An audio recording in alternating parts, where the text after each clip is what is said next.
हाँ दोस्तों, खेसारी लाल यादव का एक गाना निकला है जिस गाने का नाम है दो घूंट गाना निकलते ही बहुत तेज़ी से बजा। इसे दर्शक ने खूब पसंद किया।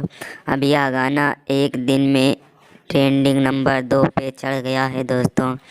इस गाने में खेसारी लाल यादव और उनका साथ दिए हैं शिल्पी राज जी ने। गाने में एक्टिंग में है नम्रता मल्ला जी और इस गाने को लिखे हैं अजीत मंडल ने।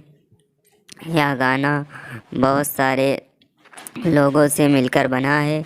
यह गाना बहुत ही प्यारा है, हाई लेवल का है और खेसारी लाल यादव का यह बहुत ही धमाकेदार वीडियो है जो एक दिन में 48 लाख से भी ऊपर व्यू इसका आया है। इसे दर्शक को पसंद भी कर रहे हैं। इसकी बहुत सारी रील बन रही है। खेसारी लाल ने बोला है जो इस पर रील बनाएगा उसे सारे गमा कारवा की तरफ से कुछ तोहफा मिलेगा। अब इस पर जितने भी छोटे बड़े क्रिएटर हैं सब वीडियो बनाकर डालेंगे। अगर आप लोग जानकारी से सहमत हैं तो वीडियो को लाइक करें और चैनल को सब्सक्राइब कर लें। साथ में बेल आइकन की घंटी को प्रेस कर दें ताकि हमारी हर एक वीडियो आप लोगों तक जल्द से जल्द पहुंचे। दोस्तों, वीडियो को शेयर भी करना और खेसारी लाल के गाने को जितने भी लोग सुनते हैं कमेंट से